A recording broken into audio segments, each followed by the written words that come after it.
പ്രിയമുള്ളവരെ, ഈശോ മിശിഹായ്ക്ക് സ്തുതിയായിരിക്കട്ടെ. ഞാൻ ജോൺസൺ പറമ്പേട്ട്. ഏതൊരു ഫോട്ടോഗ്രാഫറുടെയും കരിയറിൽ അയാൾക്ക് എത്തിപ്പിടിക്കാവുന്ന ഏറ്റവും അത്യുന്നത ബഹുമതിയാണ് പുലിറ്റ്സർ പ്രൈസ് എന്നത്. 1994 പുലിറ്റ്സർ പ്രൈസിന് അർഹനായത് സൗത്ത് ആഫ്രിക്കക്കാരനായ കെവിൻ കാർട്ടർ എന്ന 33-കാരനായ ഫോട്ടോ ജേർണലിസ്റ്റായിരുന്നു. അദ്ദേഹത്തെ ഈ ബഹുമതിക്ക് അർഹമാക്കിയത് 1993 മാർച്ച് മാസം 27-ാം തീയതി ന്യൂയോർക്ക് ടൈംസിൻ്റെ ഫ്രണ്ട് പേജിൽ പ്രസിദ്ധീകരിക്കപ്പെട്ട the vulture and the little girl എന്ന അടിക്കുറിപ്പോടുകൂടി പ്രസിദ്ധീകരിച്ച ചിത്രത്തിനായിരുന്നു.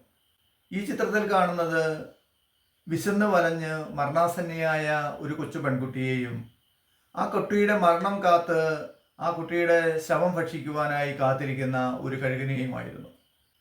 ആഫ്രിക്കൻ രാജ്യമായ സുഡാനിൽ 1990 മുതൽ ആരംഭിച്ച അതിരൂക്ഷമായ വരൾച്ചയുടെയും ആഭ്യന്തര കലാപത്തിൻ്റെയും ഫലമായി ആ രാജ്യം അതിരൂക്ഷമായ പട്ടിണിയിലേക്ക് നീങ്ങിയപ്പോൾ ഭക്ഷണവും വെള്ളവും പോലും ലഭിക്കാതെ ദശലക്ഷക്കണക്കിന് ആളുകളാണ് ആ നാട്ടിൽ പിടഞ്ഞു വീണ് മരിച്ചത്. സുഡാനിലെ ജനങ്ങളുടെ അതിഭീകരമായ ദൈന്യാവസ്ഥ ലോകത്തെ അറിയിക്കുക എന്ന ഉദ്ദേശത്തോടു കൂടിയാണ് കെവിൻ കാർട്ടർ സുഡാനിലെത്തുന്നത്. വരൾച്ച മൂലം അവിടുത്തെ കൃഷി മുഴുവൻ നശിച്ചതിനാൽ അതിരൂക്ഷമായ ഭക്ഷ്യപ്രതിസന്ധി നേരിടുന്ന ആ രാജ്യത്ത് ആഭ്യന്തര കലാപം കൂടി പൊട്ടിപ്പുറപ്പെട്ടപ്പോൾ ആ രാജ്യത്തെ സഹായിക്കുവാൻ മറ്റു രാജ്യങ്ങൾക്ക് അവിടേക്ക് കടന്നു ചെല്ലുവാൻ പോലും സാധിക്കാത്ത സാഹചര്യമാണ് ഉണ്ടായിരുന്നത്. ആ സാഹചര്യത്തിലാണ് ഐക്യരാഷ്ട്രസഭ പ്രത്യേക താല്പര്യമെടുത്ത് അവിടേക്ക് ഭക്ഷണം എത്തിക്കുവാനും അവിടെയുള്ള പട്ടിണിക്കോലങ്ങൾക്ക് ദലരാശ്വാസം എന്ന നിലയിൽ കുറച്ചെങ്കിലും ഭക്ഷണം എത്തിക്കുവാനുള്ളതായ പരിശ്രമം നടത്തുന്നത്. അതിൻ്റെ ഫലമായി ഐക്യരാഷ്ട്രസഭയുടെ പ്രത്യേക വിമാനത്തിന് അവിടെ കൊണ്ടുപോയി ഭക്ഷണം ഇറക്കുവാനുള്ളതായ കേവലം 30 മിനിറ്റ് സമയം മാത്രമാണ് അവിടുത്തെ കലാപകാരികൾ UN നൽകിയിരുന്നത്. ഇപ്രകാരം സുഡാനിലേക്ക് ഭക്ഷണം എത്തിക്കുവാനായി പോയ UN വിമാനത്തിലാണ് കെവിൻ കാർട്ടർ എന്ന ഈ ഫോട്ടോഗ്രാഫർ അവിടുത്തെ ദയനീയ കാഴ്ചകൾ പകർത്തുവാനായി സുഡാനിലെത്തിയത്. അതിനാൽ തന്നെ വിമാനം അവിടെ ഇറങ്ങി ഭക്ഷണം അവിടെ ഇറക്കുന്ന ആ ഒരു കേവലം 30 മിനിറ്റ് സമയം മാത്രമേ അയാൾക്ക് അവിടെയുള്ള കാഴ്ചകൾ പകർത്തുവാൻ അനുവാദമുണ്ടായിരുന്നുള്ളൂ. അതിനാൽ തന്നെ വിമാനം സുഡാനിൽ ഇറങ്ങി അപ്പോൾ തന്നെ അയാൾ തൻ്റെ ക്യാമറയുമായി അതിനടുത്ത പ്രദേശങ്ങളിലേക്ക് നീങ്ങുകയും അവിടെ കണ്ട കരളലിയിക്കുന്ന കാഴ്ചകൾ അയാൾ തൻ്റെ ക്യാമറയിൽ പകർത്തുകയും ചെയ്തു. ദിവസങ്ങളും മാസങ്ങളുമായി ഭക്ഷണവും വെള്ളവും പോലും കിട്ടാതെ എല്ലും തോലുമായി മനുഷ്യ ശവങ്ങളായി മാറിയ മനുഷ്യരെയും തെരുവിൽ പിടഞ്ഞു വീണ് മരിച്ച മനുഷ്യജടങ്ങളെയും ആ മൃതശരീരങ്ങൾ കൊത്തിവലിക്കുന്ന കഴുകന്മാരുടെയും ഒക്കെ ചിത്രമാണ് കെവിൻ കാർട്ടർ തൻ്റെ ക്യാമറയിൽ പകർത്തിയത്. ആരുടെയും ഹൃദയം തകർക്കുന്ന അതിഭയാനകമായ കാഴ്ചകൾ അയാൾക്ക് അധിക സമയം തൻ്റെ ക്യാമറയിലേക്ക് പകർത്തുവാൻ സാധിക്കുമായിരുന്നില്ല. അതിനാൽ തന്നെ 30 മിനിറ്റ് സമയം ഉണ്ടായിട്ട് പോലും കൂടെ അതിൻ്റെ പകുതി സമയമാകുന്നതിന് മുമ്പ് തന്നെ അയാൾ തൻ്റെ ചിത്രീകരണം അവസാനിപ്പിച്ച് ക്യാമറ അയാളുടെ ബാഗിനുള്ളിൽ അയാൾ മടക്കി വെക്കുകയായിരുന്നു. അപ്പോഴാണ് അയാൾ ഒരു ചെറിയ കുട്ടിയുടെ ദീനരോദനം കേൾക്കുന്നത്. അയാൾ ആ കുട്ടിയുടെ ദീനരോദനം കേട്ട ഭാഗത്തേക്ക് നടന്നു ചെല്ലുകയും അപ്പോൾ അവിടെ കണ്ട കാഴ്ച അയാളെ അത്യധികം വേദനിപ്പിക്കുകയും ചെയ്തു. ഉരിഞ്ഞ വെയിലത്ത് തല കുമ്പിട്ട് കൂനിക്കൂടിയിരിക്കുന്ന എല്ലും തോലുമായ ഒരു കുട്ടിയെയാണ് കെവിൻ പീറ്റർ അവിടെ കണ്ടത്. ആ കുട്ടിയുടെ ശരീരത്തിലെ എല്ലുകൾ പുറത്തേക്ക് തള്ളി നിന്നിരുന്നു. എല്ലും തോലുമല്ലാതെ ആ ശരീരത്തിൽ മാംസത്തിൻ്റെ ഒരു കണിക പോലും കണ്ടെത്താൻ സാധിക്കുമായിരുന്നില്ല. ഒന്ന് എഴുന്നേൽക്കുവാൻ പോലും ത്രാണിയില്ലാതിരുന്ന ആ കുട്ടി UN സേവന കേന്ദ്രത്തിലേക്ക് ഇഴഞ്ഞിരിഞ്ഞ് നീങ്ങുവാനുള്ള പരിശ്രമത്തിലായിരുന്നു. പെട്ടെന്നായിരുന്നു ആ പെൺകുട്ടിയുടെ സമീപത്തേക്ക് ഒരു കഴുകൻ പറന്നിറങ്ങി വന്ന് നിലയുറപ്പിച്ചത്. മരണാസന്നയായ ഈ കുട്ടി മരിച്ചതിന് ശേഷം ആ കുട്ടിയെ ആഹാരമാക്കുവാൻ വേണ്ടിയാണ് ആ കഴുകൻ ഈ കുട്ടിയുടെ സമീപത്തേക്ക് പറന്നു വന്നത്. മുന്നോട്ട് നീങ്ങാനാകാതെ തളർന്നിരിക്കുന്ന ഈ കുട്ടിയെയും കുട്ടിയുടെ സമീപത്തിരിക്കുന്ന ഈ കഴുകൻ്റെയും ചിത്രം ഉടൻ തന്നെ കെവിൻ കാർട്ടർ തൻ്റെ ക്യാമറയിലേക്ക് പകർത്തി. അപ്പോഴേക്കും കെവിൻ കാർട്ടർ വന്ന വിമാനം മടങ്ങിപ്പോകാനുള്ള സമയമായിരുന്നു. അതിനാൽ തന്നെ അദ്ദേഹം ആ കുട്ടിയെ അവിടെ ഉപേക്ഷിച്ചിട്ട് തനിക്ക് മടങ്ങി പോകാനുള്ള വിമാനത്തിനടുത്തേക്ക് ഓടിപ്പോവുകയും പെട്ടെന്ന് തന്നെ അയാൾ വിമാനത്തിൽ കയറി അവിടെ നിന്ന് മടങ്ങി പോവുകയും ചെയ്തു.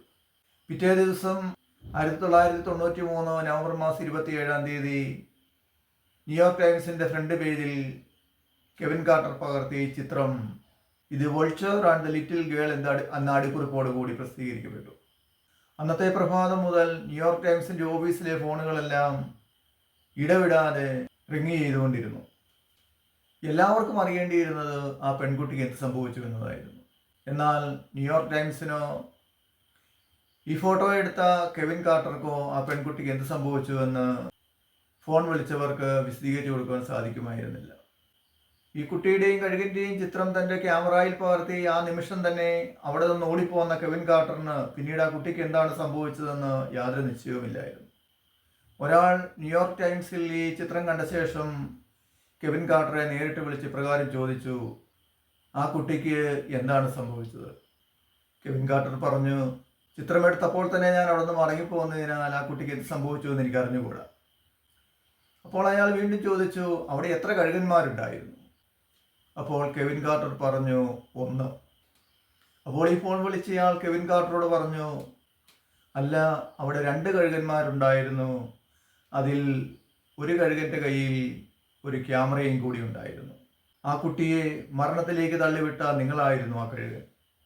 അവിടെ ഉണ്ടായിരുന്ന യഥാർത്ഥ കഴുകൻ ആ കുട്ടിയുടെ മരണം വരെയെങ്കിലും കാത്തിരിക്കുവാൻ തയ്യാറായെങ്കിൽ നിങ്ങൾ അതിനു പോലും കാത്തിരിക്കാതെ ആ കുട്ടിയുടെ ചിത്രവും പകർത്തി നിങ്ങൾ പ്രശസ്തിയിലേക്ക് കുതിക്കുവാൻ അവിടെ നിന്ന് ആ കുട്ടിയെ മരണത്തിന് വിട്ടുകൊടുക്കുകയായിരുന്നു. ഇയാളുടെ ഈ വാക്കുകൾ കെവിൻ കാർട്ടറിൻ്റെ ഹൃദയത്തിൽ കൂരമ്പുകളായി ആഴ്ന്നിറങ്ങി. ഇയാളുടെ ഈ വാക്കുകൾ കെവിൻ കാർട്ടറിൻ്റെ മനസ്സിനെ കുറച്ചൊന്നുമല്ല മുറിവേൽപ്പിച്ചത്. തനിക്ക് വേണമായിരുന്നുവെങ്കിൽ ആ കുഞ്ഞിനെ അടുത്തുണ്ടായിരുന്ന UN സേവന കേന്ദ്രത്തിൽ എത്തിക്കാമായിരുന്നു എന്നുള്ള ചിന്ത അയാളെ വല്ലാതെ വേട്ടയാടുവാൻ തുടങ്ങി. താൻ ചെയ്തത് ആർക്കും പൊറുക്കാനാവാത്ത മഹാ അപരാധമാണ് എന്നുള്ള ചിന്ത അയാളെ പിടികൂടി. ന്യൂയോർക്ക് ടൈംസിൽ വന്ന ഈ ചിത്രത്തെ ആധാരമാക്കി കെവിൻ കാർട്ടറെ ഒരു കഴുകനായി ചിത്രീകരിച്ചുകൊണ്ട് കാർട്ടൂണുകൾ പുറത്തിറങ്ങി. ആ കുഞ്ഞിൻ്റെ ശവശരീരം ഭക്ഷിക്കുവാൻ അവിടെ ഒരു കഴുകൻ മാത്രമാണ് ഉണ്ടായിരുന്നതെങ്കിൽ കെവിൻ കാർട്ടറെ ഒരു കഴുകനെ പോലെ ആക്രമിക്കുവാൻ ലക്ഷക്കണക്കിന് ആളുകളാണ് ഒന്നിച്ചണിനിരുന്നത്. അതിക്രൂരമായ ആക്രമണത്തിൽ കെവിൻ കാർട്ടറിന് പിടിച്ചു നിൽക്കാനായില്ല. കടുത്ത ഡിപ്രഷൻ അടിപ്പെട്ടുപോയ കെവിൻ കാർട്ടർ 1994 സ്വയം ജീവനൊടുക്കിക്കൊണ്ട് ഈ ലോകത്ത് നിന്ന് എന്നേക്കുമായി യാത്രയായി. വല്ലാത്ത കുറ്റബോധം മൂലം അയാളുടെ ജീവൻ എടുക്കുവാൻ അത് കാരണമായെങ്കിലും യഥാർത്ഥത്തിൽ സംഭവിച്ചത് എന്തെന്ന് കെവിൻ കാർട്ടർ അറിഞ്ഞിരുന്നില്ല. കെവിൻ കാർട്ടർ ഈ കുട്ടിയുടെയും കഴുകൻ്റെയും ചിത്രമെടുത്ത് ഉടനെ തന്നെ വിമാനത്തിലേക്ക് തിരികെ കയറുവാൻ അവിടെ നിന്ന് ഓടിപ്പോയി എങ്കിലും ഇയാൾ ചിത്രമെടുത്ത് പോയ അടുത്ത നിമിഷത്തിൽ തന്നെ മറ്റാരോ വന്ന് ആ കുട്ടിയെ UN സേവന കേന്ദ്രത്തിലെത്തിക്കുകയും ആ കുട്ടിയുടെ ജീവൻ രക്ഷിക്കുകയും ചെയ്തിരുന്നു. അതിനുശേഷം ഏതാനും വർഷങ്ങൾ കൂടി കഴിഞ്ഞിട്ടാണ് ആ കുട്ടിക്ക് മാരകമായ അസുഖം ബാധിച്ച് ആ കുട്ടി മരണമടഞ്ഞതെന്ന് പിന്നീടുള്ള അന്വേഷണത്തിൽ വ്യക്തമാവുകയും ചെയ്തു. എന്ന് മാത്രവുമല്ല, കെവിൻ കാർട്ടർ എടുത്ത ഈ ഒരു ചിത്രം സുഡാനിലെ അതിഭീകരമായ പട്ടിണിയും അവിടുത്തെ പട്ടിണി മരണവും ലോകത്തിൻ്റെ ശ്രദ്ധയിൽ കൊണ്ടുവരികയും ലോകത്തിൻ്റെ നാനാഭാഗങ്ങളിൽ നിന്നും സുഡാനിലേക്ക് ഭക്ഷ്യവസ്തുക്കളും മറ്റു സാധനങ്ങളും ഒഴുകിയെത്തുകയും ചെയ്തു. ഈ ചിത്രമെടുക്കുന്നതിന് മുമ്പ് ദശലക്ഷക്കണക്കിന് മനുഷ്യരാണ് അവിടെ പട്ടിണി മൂലം മരണപ്പെട്ടതെങ്കിൽ ഈ ഒരൊറ്റ ചിത്രം മൂലം ലോകത്തിൻ്റെ നാനാഭാഗങ്ങളിൽ നിന്നും സുഡാനിലേക്ക് സഹായം ഒഴുകിയെത്തിയപ്പോൾ പട്ടിണിയിൽ നിന്നും പട്ടിണി മൂലമുള്ള മരണത്തിൽ നിന്നും സുഡാനിലെ ദശലക്ഷക്കണക്കിന് മനുഷ്യരാണ് അന്ന് രക്ഷപ്പെട്ടത്. സുഡാനിലേക്ക് ലോകത്തിൻ്റെ സഹായം എത്തിക്കുവാനായി യഥാർത്ഥത്തിൽ ദൈവത്താൽ അയക്കപ്പെട്ട ദൂതനായിരുന്നു കെവിൻ കാർട്ടർ. കെവിൻ കാർട്ടറിൻ്റെ ദൗത്യം സുഡാനിലെ ഈ ദൈന്യത ലോകത്തിൻ്റെ മുമ്പിൽ അറിയിക്കുക എന്നത് മാത്രമായിരുന്നു. എന്നാൽ അയാൾ ചെയ്ത മഹനീയമായ പ്രവൃത്തി ലോകം കണ്ടില്ലെന്ന് മാത്രമല്ല, അയാൾ ചെയ്ത പ്രവൃത്തിയുടെ പേരിൽ അയാളെ കുറ്റവാളിയായി ചിത്രീകരിക്കുകയും ചെയ്തു. വിശുദ്ധ ലൂക്കായുടെ സുവിശേഷം 10-ാം അധ്യായത്തിൽ പറയുന്ന നല്ല സമറിയാക്കാരൻ്റെ ഉപമയിലെ നല്ല സമറിയാക്കാരനാകുവാൻ ഈ കെവിൻ കാർട്ടർക്ക് സാധിച്ചില്ല എന്നുള്ളതായിരുന്നു ലോകത്തിൻ്റെ കുറ്റപ്പെടുത്തൽ. എന്നാൽ ദൈവം യഥാർത്ഥത്തിൽ അയാളെ ഏൽപ്പിച്ചിരുന്ന ദൗത്യം ഒരു നല്ല സമറിയാക്കാരനാകുവാനല്ലായിരുന്നു. അതിലുമുപരി അനേകം നല്ല സമറിയാക്കാരെ ആ രാജ്യത്തേക്ക് അയക്കുവാനും ആ രാജ്യത്തിൻ്റെ പട്ടിണി മാറ്റുവാൻ അവരിലൂടെ ഇടപെടുവാനുമായിരുന്നു. കെവിൻ കാർട്ടറിൻ്റെ ഒറ്റ ചിത്രം ലോകത്തനേക മനുഷ്യരെ സുഡാനിലേക്ക് സഹായം എത്തിച്ചുകൊണ്ട് നല്ല സമറിയാക്കാരാക്കി മാറ്റി. വിശുദ്ധ മർക്കോസിന്റെ സുവിശേഷം 12-ാം അധ്യായം 30 മുതലുള്ള വചനങ്ങളിൽ ഒരു നിയമജ്ഞൻ വന്ന് ഈശോയോട് ചോദിക്കുന്നുണ്ട്, നിയമത്തിൽ ഏറ്റവും പ്രധാനമായ നിയമം ഏതാണെന്ന്.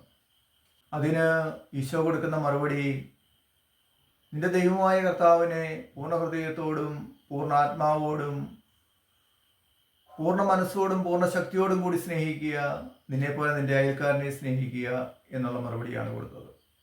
ഇതിനേക്കാൾ വലിയ മറ്റൊരു കൽപ്പനയും ഇല്ല എന്നും ഈശോ ആ നിയമജ്ഞനോട് പറയുന്നുണ്ട്.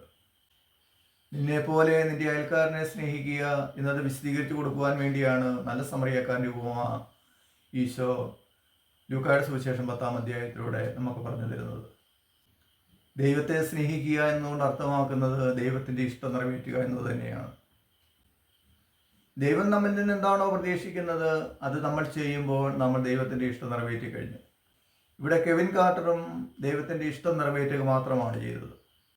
ആഫ്രിക്കൻ രാജ്യമായ സുഡാനിൽ വരൾച്ചയും ആഭ്യന്തര യുദ്ധവും മൂലം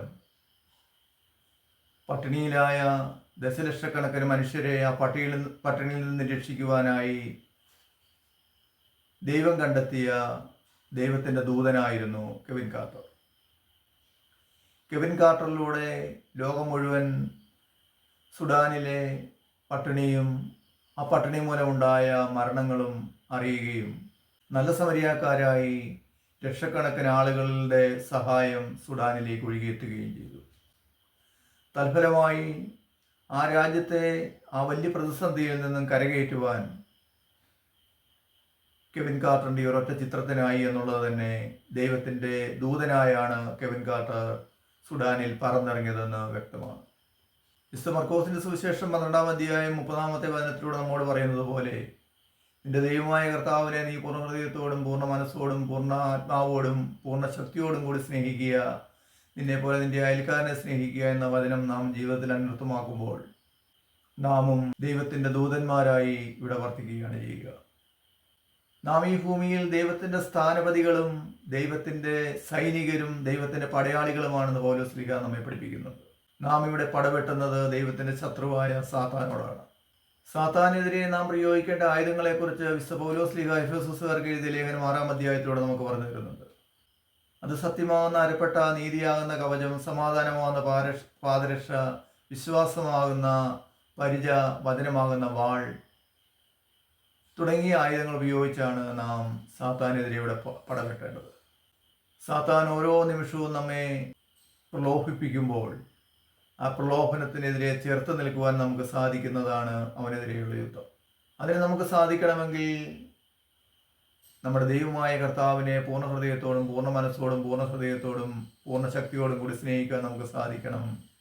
അപ്രകാരം സ്നേഹിക്കാൻ സാധിക്കുമ്പോഴാണ് നമ്മുടെ അയൽക്കാരെയും നമുക്ക് നമ്മെ പോലെ സ്നേഹിക്കാൻ സാധിക്കുക.